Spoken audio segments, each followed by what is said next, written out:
questo atto, che è anche l'ultimo atto del governo Berlusconi, è l'ultimo atto di un periodo negativo per la nostra storia che dura da 15 anni, nel quale l'idea che in questa società sia soltanto il denaro che conta, sia soltanto la visibilità, sia soltanto la mercificazione delle cose e del proprio corpo, un modo, una visione, un modello di vita, ci auguriamo che venga meno anche con questo atto, che è la fine di quel modello di società che Berlusconi aveva in mente, anche se i danni che sono stati provocati nelle nostre generazioni, soprattutto nei giovani, sono così gravi che ci vorranno anni per porvi rimedio.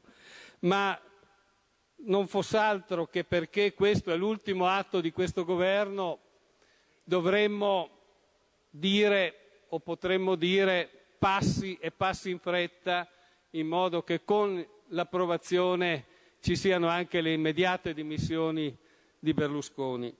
Ma noi non ci sentiamo di affrontare questo tema semplicemente da questa prospettiva, perché dobbiamo anche dire che questo provvedimento, che ha qua e là alcune misure che sicuramente sono condivisibili, ha dentro di sé ancora la continuità e la continuazione di un modo di impostare le problematiche del nostro Paese che fa parte di quella famosa lettera che Berlusconi ha mandato all'Unione Europea e che viene contrabbandata come una risposta alle richieste che arrivano dall'Europa.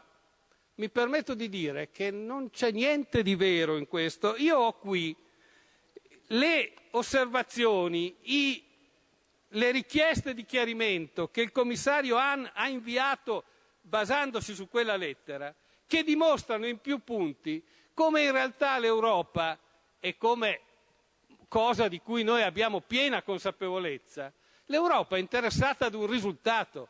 L'Europa è risultata ad un saldo che noi dobbiamo garantire. All'Europa non importa più o meno come noi andiamo a raggiungere quel saldo. L'importante è che garantiamo la salvezza dei conti pubblici e il quadro della finanza pubblica. Lo è così chiaramente che davvero, leggendolo, sembra quasi che l'Europa per la prima volta senta parlare di determinate misure contenute in quella lettera, altro che l'Europa che detta prescrizioni al nostro Paese su come intervenire. Ed allora voglio dire che, ripeto, accanto ad alcune misure assolutamente condivisibili, ce ne sono molte che ci lasciano perplessità. L'idea che si vadano a tagliare, che si vada praticamente ad azzerare il Ministero dello Sviluppo, il Ministero che per definizione dovrebbe preoccuparsi di far crescere il nostro Paese, vede azzerato pressoché totalmente la sua dotazione finanziaria. Vorrei capire se questo è uno strumento perché d'ora in avanti questo Paese cresca. Qua dentro, per la crescita del Paese, non c'è pressoché nulla. Si è detto la liberalizzazione delle professioni, ho sentito dire, ma quale liberalizzazione? L'unica misura che c'è qui dentro è il venir meno dei minimi professionali, ma io vi leggo che cosa ha scritto il commissario Hahn chiedendo i chiarimenti.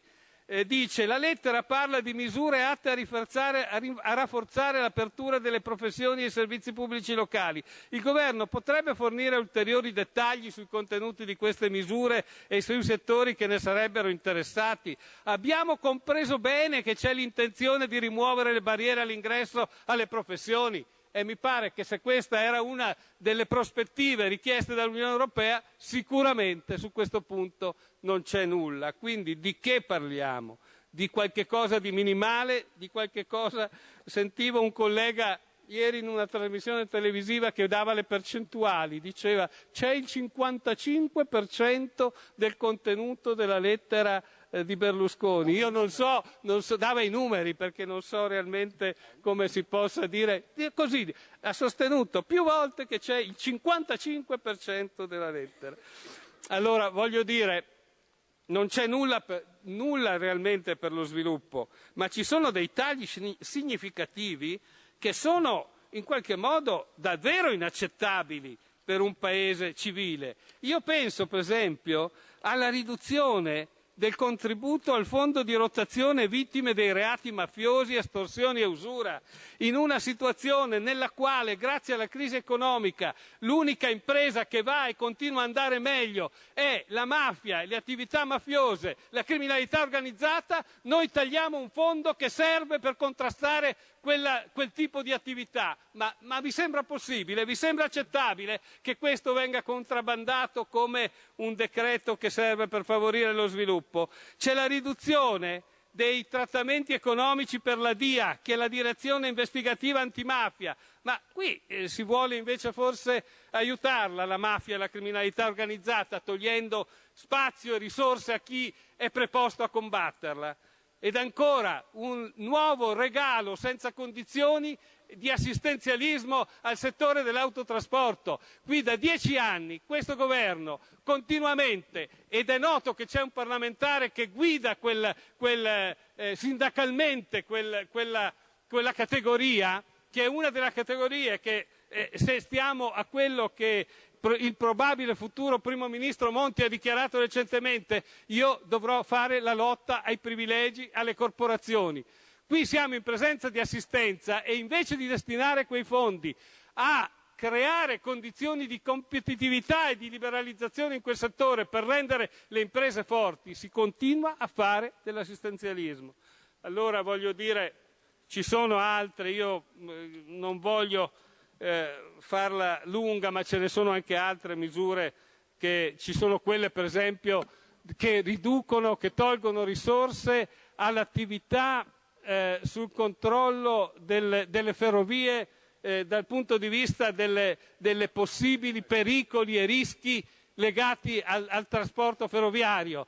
E dopo che abbiamo avuto quello che è successo nel nostro paese, le stragi, alcune stragi capitate proprio forse anche per omissione di attività di controllo, noi togliamo fondi anche lì.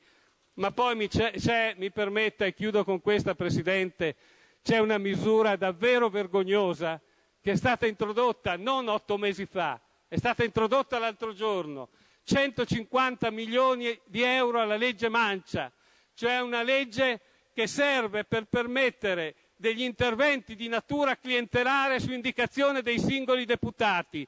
È una cosa vergognosa contro la quale noi di Italia dei Valori ci siamo sempre battuti, tant'è che abbiamo rifiutato di partecipare a questo banchetto che consideriamo immondo. E in una situazione grave come questa, dove non si trovano i soldi per garantire ai danneggiati da sangue infetto la rivalutazione delle loro indennità di risarcimento, voi mettete 2 giorni fa, questo Parlamento mette 2 giorni fa 150 milioni di euro da buttare in questo modo vergognoso. Solo questo sarebbe sufficiente, solo una cosa come questa è sufficiente per dire che noi non possiamo che essere assolutamente contrari a un provvedimento come questo, che non dà niente allo sviluppo, toglie risorse a ciò che serve, e assolutamente non sarà certo questo lo strumento che permette di contrastare, come qualcuno dice, la crisi dei mercati finanziari. Grazie.